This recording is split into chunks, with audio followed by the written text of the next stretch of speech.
Welcome to the Parenting Coach Podcast with Crystal. Over 7 years ago, I felt like I was stuck in this cycle of yelling and reactivity in my parenting that I did not want to be in, but I didn't know how to get out of. I knew how I wanted to parent pretty much exactly, and I'd spent hours reading books, but not finding a way to show up how I wanted to. That's when I started to turn inwards. My own inward journey was what my family needed. As I changed, everything around me changed. My kids' meltdowns decreased by 90% or more with no medications or therapy. I stopped yelling, sibling fighting became almost entirely non-existent, and I found that this change flowed into other areas of my life too. My intuition increased. I started to run my life and business in a very different way. If this sounds like something you want to, I can help.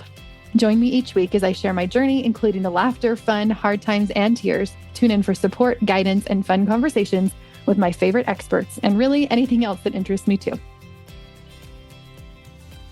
Hello, welcome to my self-help journey.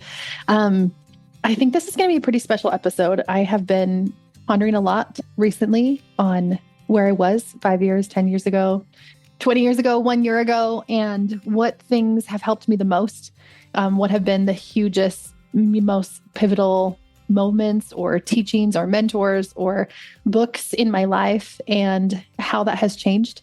And I feel like the people who likely know me the closest would say that I'm a completely different person than I was for sure 5 years ago, probably even 3 years ago. In my own mind, definitely even just 1 year ago.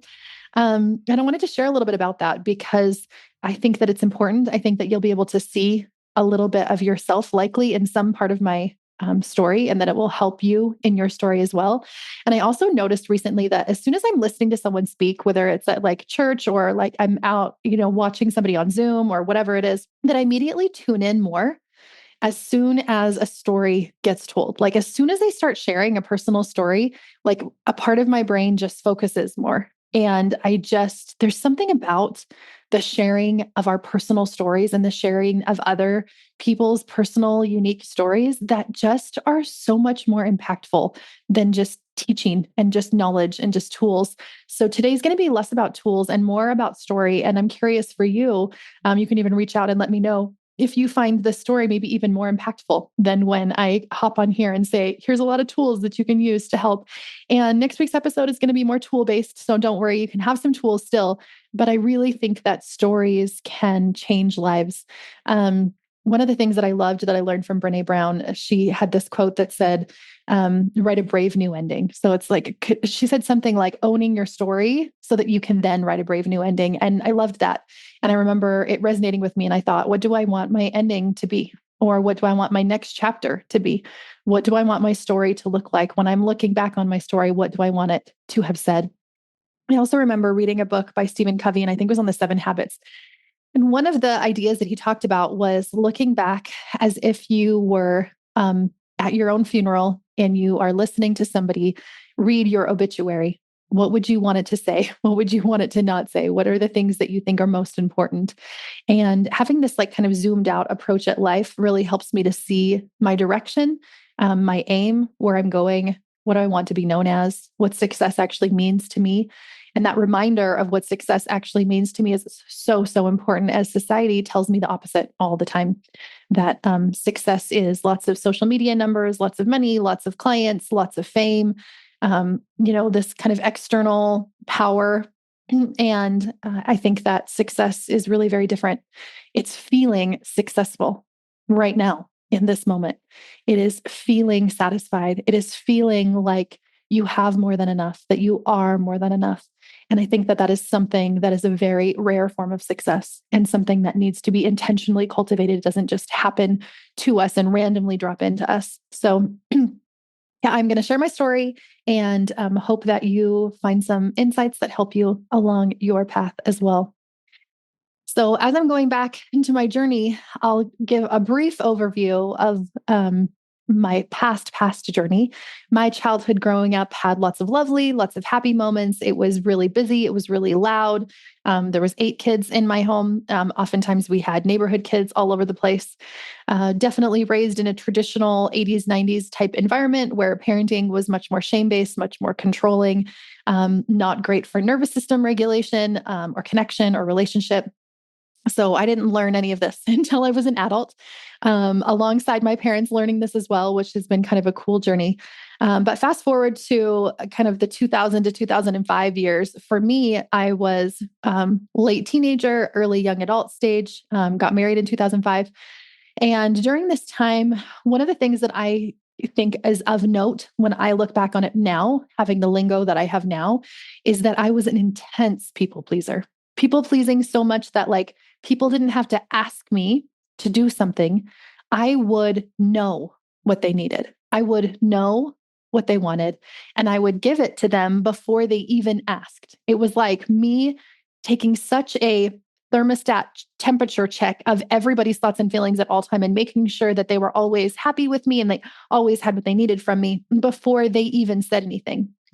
What this looked like in school, in secondary school, post-secondary school, is that I would, read the syllabus. I would know what the professor wanted, and I would give them exactly what they wanted. I would write the essay exactly what they wanted it to be. And I would get really good grades because of that. I wouldn't necessarily write what I actually thought. I wouldn't necessarily be truthful to what was inside me. I wouldn't necessarily write about a topic that I found interesting or why I disagreed with whatever it is that they had said. It was so much more about me knowing what it was that they wanted, so that then in the end I could get what I want, right? I could get the A plus, because again, I definitely felt like these external things, these external successful things, which at that time was getting straight A's, getting a 4.0, was the most important. And so that's what I needed to get, because that's how I would feel, quote unquote, feel successful. In relationships, this often looked like me not being in comfortable relationship situations, like even just going on dates that I didn't want to be on, spending time with people that I didn't feel comfortable around, not knowing how to break up with someone when I knew that it was like such a no. And I just vehemently, like everything in my body was such a no, even being around this person, that I was like, I don't even know, but I don't know how to say this. I don't know how to break up with them. I don't know how to say no. Like there was so much within relationships that was so tricky because I knew what people wanted and what would make them happy. Even if it wasn't necessarily making me happy, I would go from relationship to relationship to relationship. I dated a lot of people for short amounts of time, usually, and it was never really myself around anybody. I didn't feel comfortable and just like I could be me. Definitely felt like I needed external validation. I actually dated my husband in high school.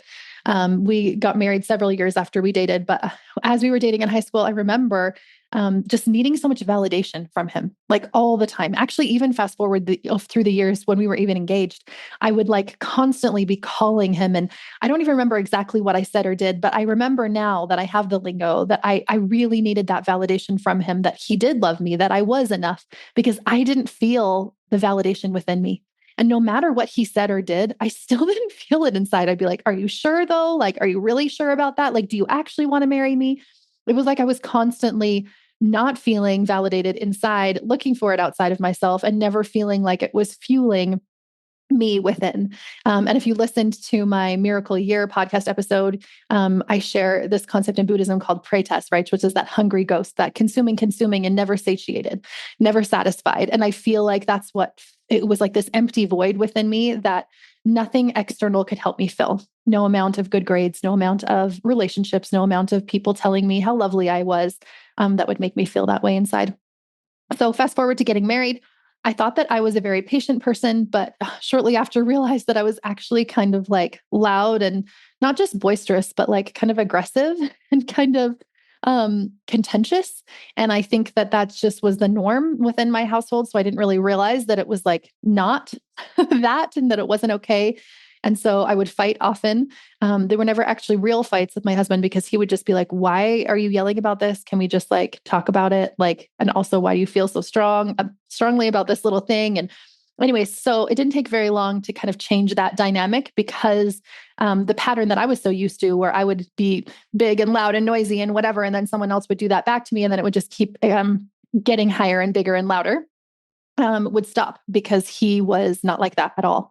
And so that was helpful for me for a time, for sure, so that I was able to kind of break that habitual pattern of relationship right away.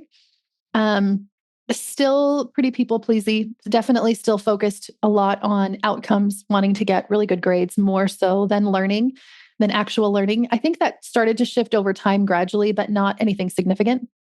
So, shortly after I got married, I got pregnant, then got pregnant again. So by the time I graduated from university, I was 5 months pregnant with my second child and I had a toddler.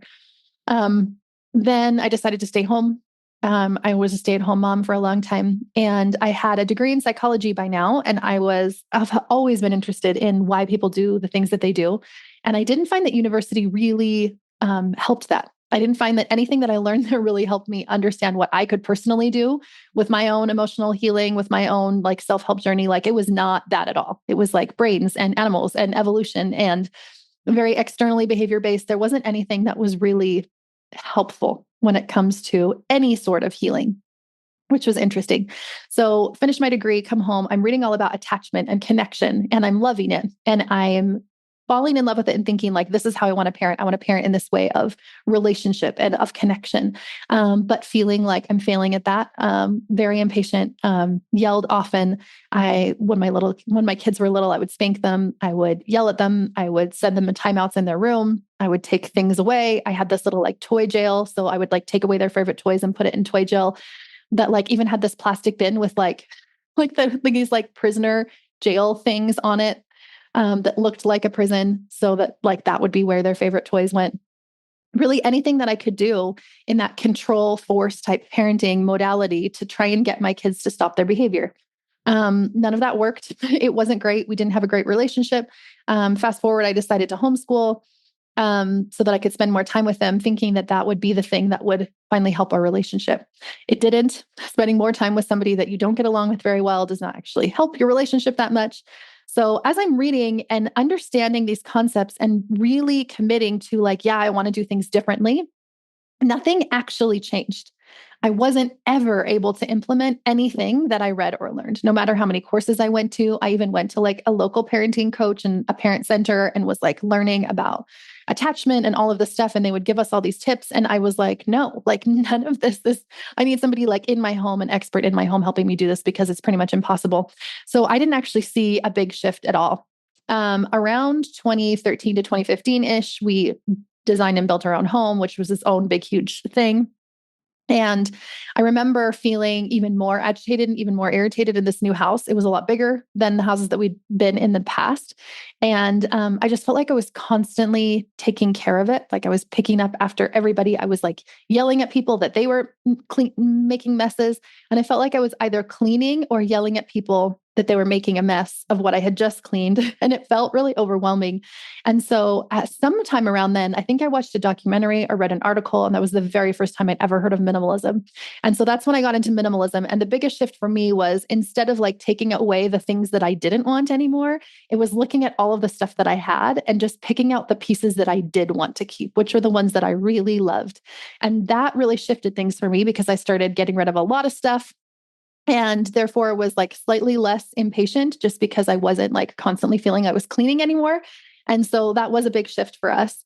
Then we moved over to Eastern Canada in 2017. And on the way over there, we lived in an RV for several months, traveling around, which I loved. It was awesome. It was also really hard. It was hard on my husband to not feel like he was productive, not feel like he was doing anything. So it was tricky emotionally, but it was also a cool experience. And then again, tricky emotionally, moving away from family, being in a place where we don't speak the primary language there, where everything is quite different than what we're used to. And we don't have friends. We don't really know anyone. And at that time was when some of my kids' behaviors were getting really significant. So like it had already been like hard, like there was lots of years that were hard and it just kept getting harder and harder and harder. And I remember at this one point thinking like either this kid has to move out or I have to move out because like I cannot live like this anymore. And it was mostly me at home with the kids because my husband would have to travel to get to the school, which was not close, and then come back again later at the night. And he was just gone pretty much all day, more than a full day. And I'm not going to share a ton about my parenting journey story because I talk about this a lot on the podcast. You can go listen to the first 3 episodes of my story. And I talk about it again later in another season. I can't remember which one. I think it's called My Story. But what I noticed during that time is as I started to, all I did really was pause. Like I would see myself getting really dysregulated and I would just try and pause. I would try and leave the room. I would try to just not react in the moment. And then when I was feeling calm, I would try to do things that we liked together. I would try to spend more time with this child. And those are the only two things that I did at all for like a full year. I couldn't figure out how to respond positively. I couldn't figure out how to say anything kind during those moments. So I honestly, whenever there was like really big tensions, I would just pause and I would just leave the room. That was the only thing I did. And over the course of a month and then 2 months and then a year, my child's behavior changed drastically. Like it was so significant because if you've ever been around neurodiverse kids, their meltdowns can be really intense. It's really different than just like having a little kid having a tantrum. They last for hours and hours. They can start to get really violent as the kids get older and they have bigger words and bigger muscles and access to bigger things. And so we were kind of at that point where things were pretty extreme. And we had friends that were in a similar situation where they would just call the police. They would just get an ambulance to come take their child away. Their child would then be in outreach programs at the hospital, in and out of the hospital regularly. Same diagnosis, same age as my child, quite young. And I knew that I didn't want that, but I also was like, what else is there? And all that I did was that, what I just mentioned, all I did was just that pause and just step away and go into my room. And then during the times where I was feeling good and calm and they were feeling really good and calm, I would try to focus on a relationship, on connection there. And so to see such a drastic improvement over the course of the year was crazy, but it also helped me to feel a little bit better just about myself and about my parenting and about my family. I felt a little bit more calm, a little bit more in control. And because of that, that's kind of where I decided to like go back to school. Like, I really want to do something for myself. Along this whole journey that I haven't really mentioned, I was going on like a homeschooling journey where I wasn't ever really planning on being a homeschooler, but we did it for a couple of years. And then there was things that we really loved about it. And it was very flexible and it really fit my personality well. But I didn't love how strict and stringent we were doing it. And so I started reading more about unschooling and about self-directed education, and what learning really is and how I wanted to teach my kids real learning and growth mindset and fixed mindset. And I was going through this whole journey and came to kind of the conclusion that if I wanted to have my children really truly learn and love learning, I was going to have to model that. And at the time, I wasn't really modeling anything. And so I was like, well, what do I love? What do I enjoy doing? So I started reading books again. I loved Brene Brown. I started reading her again, read pretty much everything she'd ever written at that time. This is like 2018. And spent those couple of years when we were over in Eastern Canada, just reading. And I would write what I learned. I would write up like essays just for myself, just to help myself remember. And I really just wanted to be that model to my kids. But at the same time, I was understanding, I was kind of igniting this spark of learning that had been lost for so long within myself as well. So I started doing things on my own, just things that I thought were fun, even if they weren't related to books or learning. So I learned how to do some weaving, wall hangings. I started learning French again. I was learning American Sign Language for a while because I was really interested in that. So anything that sounded interesting, I would just work on. And again, over time, noticed that I was just feeling a little bit better, feeling a little bit more control, feeling a little bit healthier. So fast forward to 2019, we moved back to Alberta. My husband's done his schooling and I decided I wanted to go back to school. And in this moment, I don't believe it was a coincidence. Somebody invited me to an evening on relationships that a life coach was doing. And as I sat there and listened, it was totally different than anything I'd ever heard, from a book, from a podcast, from anything. It felt so different and so refreshing. And I also felt like it was so much more flexible than what I had been imagining as I was looking for a master's program to take in psychology. And it just felt right. So I stumbled across the life coach school. I watched this like tiny little intro video about their certification. And as I was watching her share her story, the lady who ran the life coach school, her name's Brooke Castillo, I just felt within my heart that it was the thing for me. And it's not something I can explain. In fact, it didn't make any logical sense. At that time, my husband had yet to find a job. We were living with our 4 kids in my in-laws' basement, which was way too small. It is not a big place. And paying off student loans. My husband's student loans had just come due, not making any money yet. Like it was logically, like all of the answers would have been no if I used my logical brain to make that decision. But intuitively, it just really felt right. And this is before I even really knew about intuition. But in my gut, it felt right. And my husband agreed as well. And so we went ahead and we did it. And what I learned through my first life coaching program, you may have heard, because I've talked about this on the podcast before. It's cool that my podcast has kind of followed my own growth journey. You can go back and listen. Like, I think we're at 4 years next year, which is crazy. But what we taught was the model. And the model is cognitive behavioral therapy based. So cognitive behavioral science says that our thoughts control our feelings and our feelings fuel our actions. So if we have a thought that leads to a feeling, our feelings fuel all of our actions. So without those thoughts and the feelings, we don't do anything. And it's kind of like a self-fulfilling prophecy. The more I think something and feel something and do something, it's going to then add more evidence to my original thoughts. So a lot of it is disrupting my thought patterns, is breaking the thought patterns, is recognizing what thoughts are leading to what actions. If I want to create different results, how do I have different thoughts about that? And at this time learning, I loved it. I went all in. I didn't do it in all the way a people pleasing way, like I would have done it before. I still for sure did that, but not so much. I definitely was top of the class. I'm going to study all the time. I'm going to practice. Day one, I was taking on clients and practicing.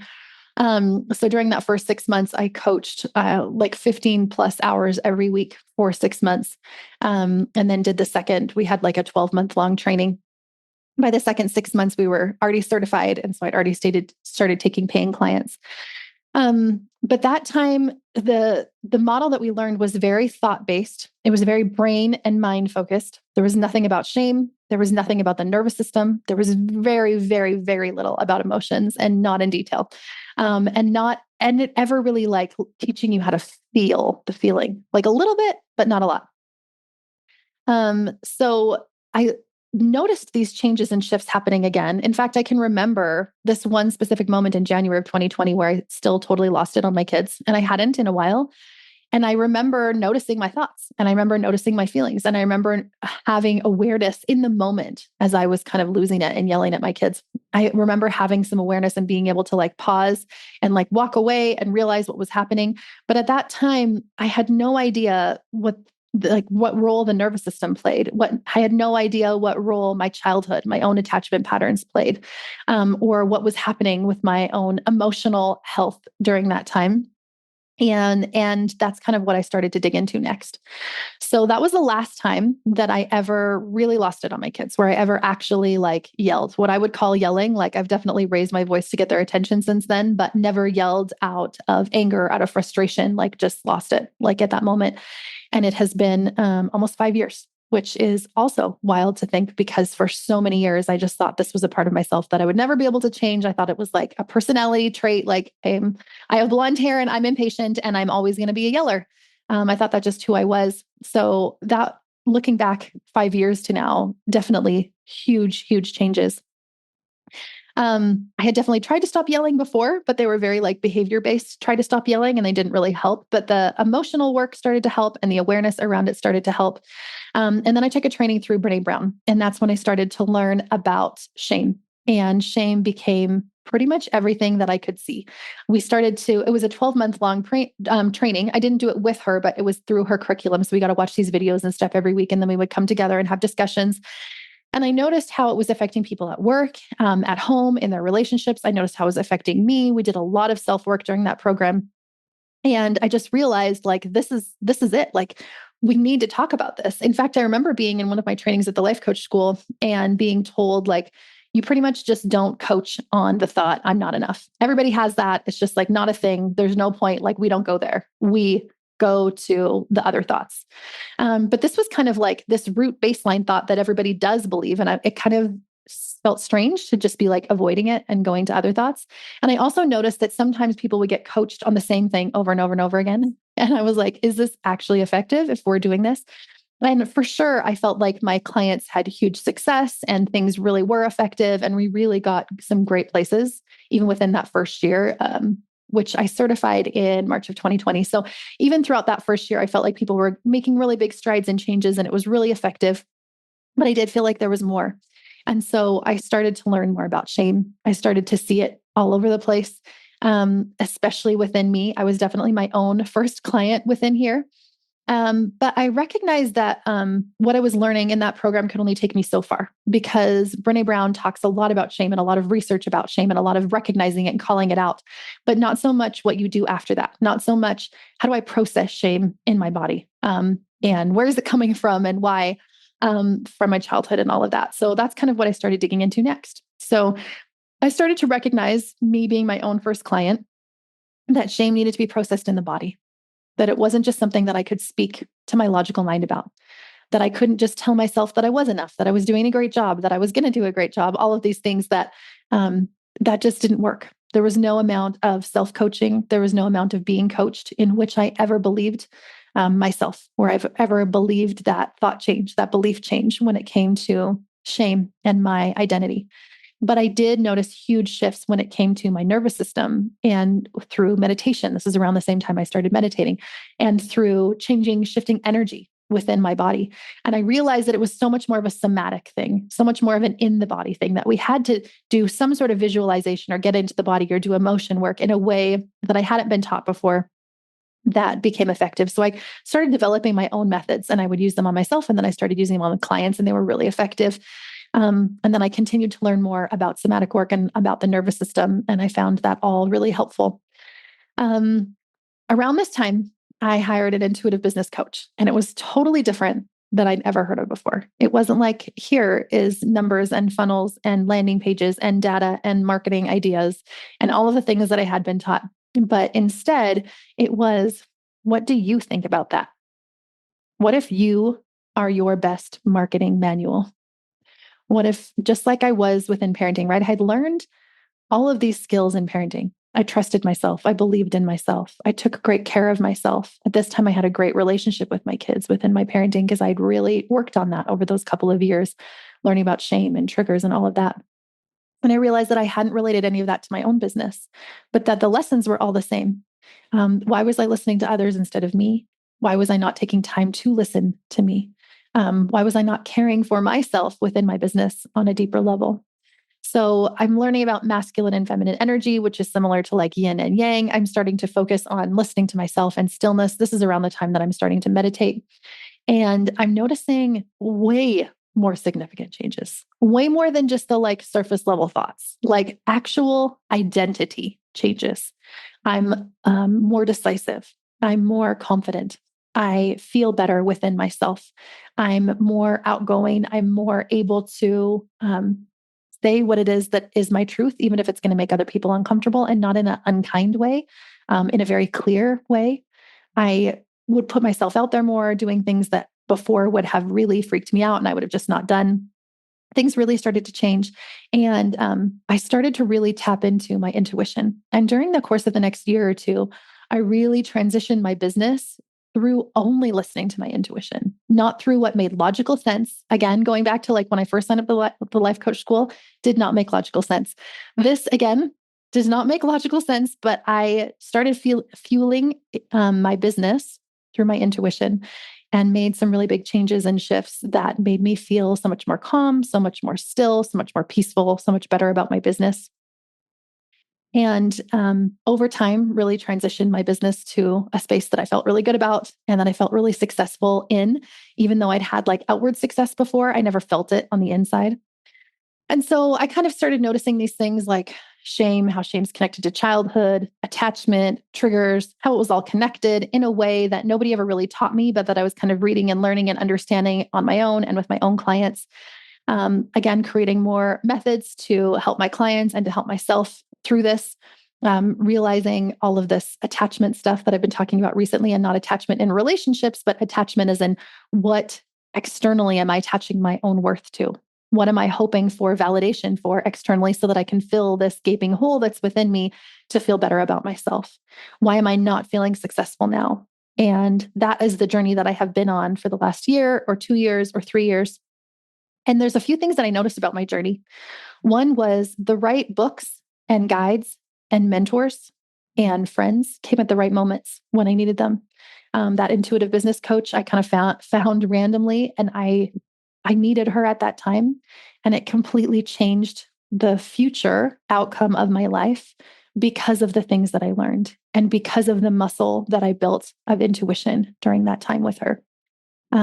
There was several that I can look back on, right? Even learning at the life coach school, like I needed that gateway into all of this thought work to be able to get to where I am now. It was definitely needed and necessary. I want to use the caveat that I don't actually use the model anymore at all. I don't use any CBT based modalities.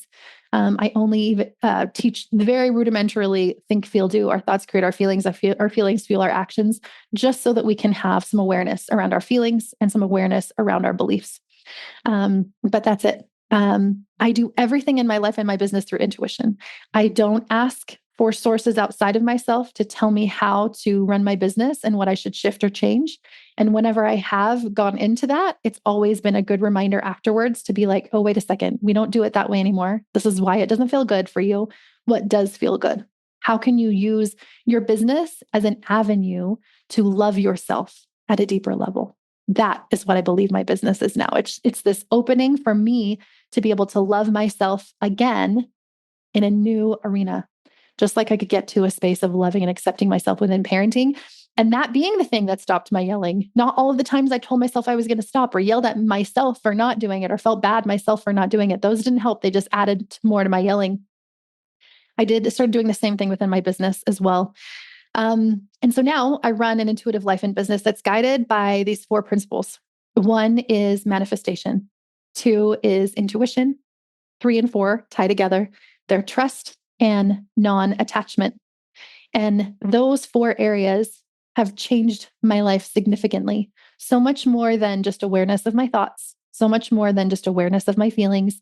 It wasn't just breaking down and deconstructing my patterns that I had been doing for years and years and years, but this is more of the reconstruction.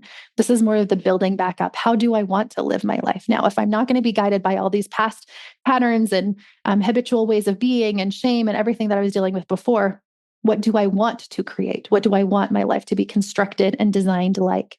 And manifestation, intuition, trust, and non-attachment have been the ingredients now to the life that I live now. And I love it. That looks like me creating this idea dropping in as I'm like traveling in Thailand last year, going down a water slide. And this idea just came to me halfway down the water slide of like a new program, the name of it, what it should be like, all of the things. And then it turning out beautifully, it being like the most easy thing to sell because it wasn't even selling. It was like, if your intuition feels connected to my intuition with this, like, let's do this together and let's create an intuitive life for the year. It's called the Creation Room. And we're just wrapping up our first year of that. And it has been lovely and beautiful. And I feel less like a coach in there and more like a guide or a mentor or like a philosopher or something, just giving people different bits of wisdom to help them see the world in a different way, or even not wisdom, but just questions and continuously guiding them back to their own inner wisdom. I love that. It also looks like believing that things are possible before I see evidence of it. That's what manifestation is. It looks like, yeah, I want to have a growing business. And also I want to do it a different way. I don't want to have to worry about increasing my podcast downloads or being really famous on social media or learning how to do Facebook ads. Like, I just want it to be simple. And what does my intuition say about that? I think manifestation, intuition go hand in hand. And believing that something's possible and that I can call that in through appreciation, through abundance, through love, through acceptance, and definitely through trust and non-attachment. That's been a big one also, is that things are happening in the way that they need to for my good, that everything that is happening is for my good. And one of the questions I love to ponder on and journal on daily is, how is this for my good? Whatever is happening that I don't necessarily want to have happen, how is this for my good? I don't even agree with myself from like 5 years ago. I've like deleted so many of my old courses because I'm like, wow, that's just so off base. But I needed that. I needed to be there. I needed to enter that gate so that I could then expand more and more and more. And so I'm really grateful for it. I'm not mad about it. I'm not frustrated. I'm appreciative of 5-year-old me, five past years, 5 year ago me, to get me to where I am now. I don't even know if I agree with myself like 1 year ago or 3 years ago. And I can't wait to see what happens in the next 1 year and the next 3 years and the next 5 years as I just continue to evolve and grow and expand. And not because I need to, not because I have to, but because creation is my natural state, because I know that it will just happen. And because it feels lovely, it feels expansive.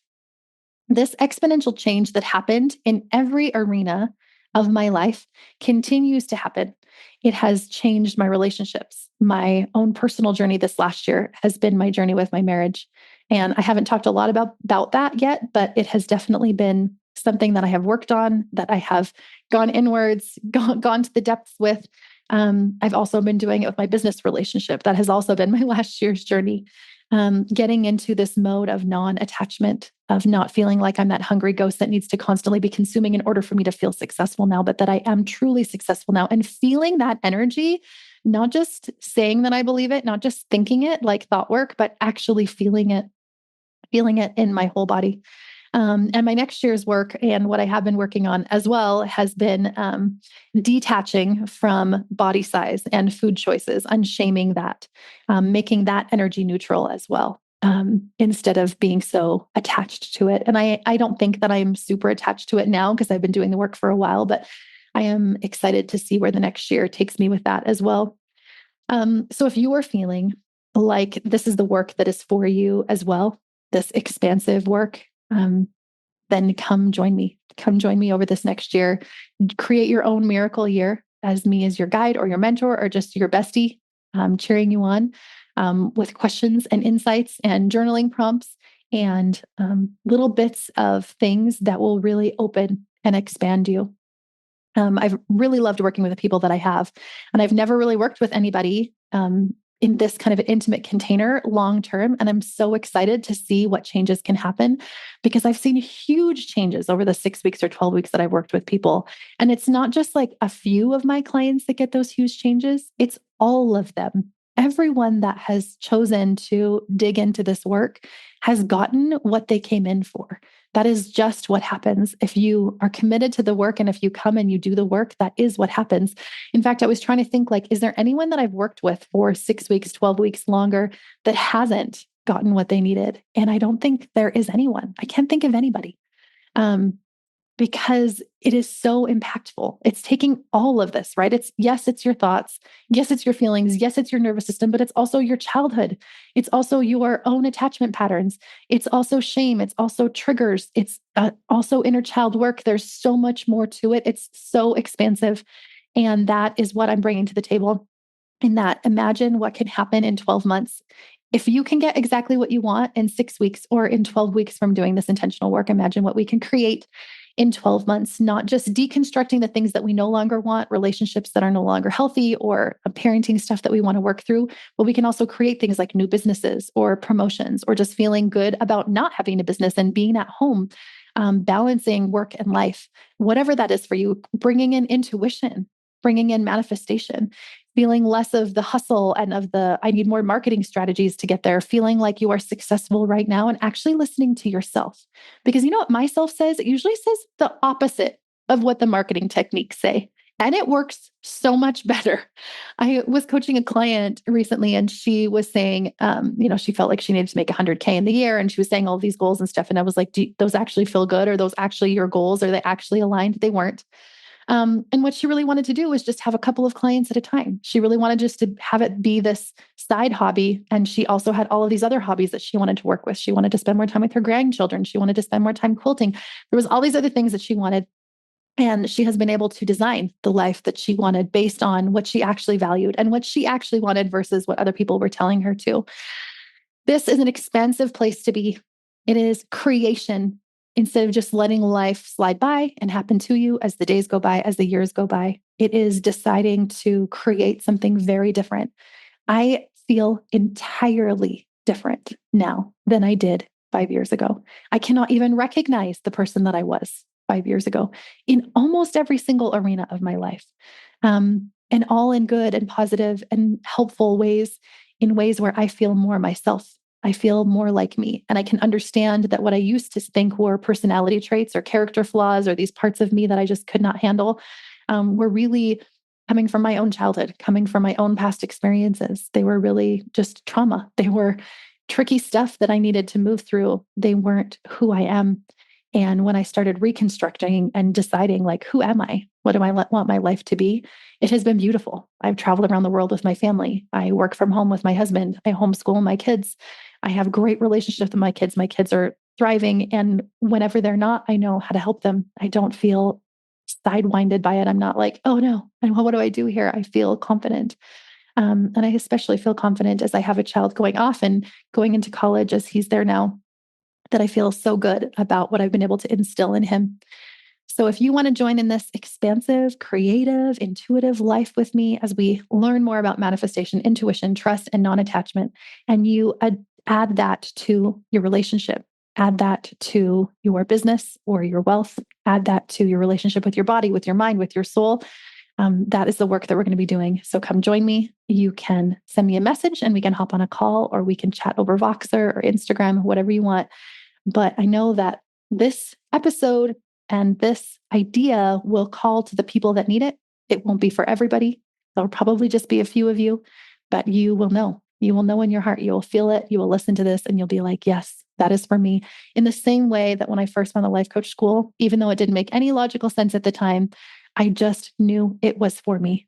So it doesn't matter if you're like, but I'm not in that specific niche, or I don't really know you, or whatever it is. Just follow that little niggling in your heart that is like, something about this is for me, whether it's me or some other program, some other mentor, guide, teacher, book. Trust yourself, listen to yourself, and I will be here. If you enjoyed this episode as much as I did, I would love for you to help spread the word by getting this message of support and guidance out to as many people as possible. So text it to your best friend or tag me on Instagram and share it. Leave a review, rate it, subscribe it, or follow on your favorite platform. Send me a DM on IG letting me know which parts have impacted you or what you'd like to see on future episodes. We'll see you next week.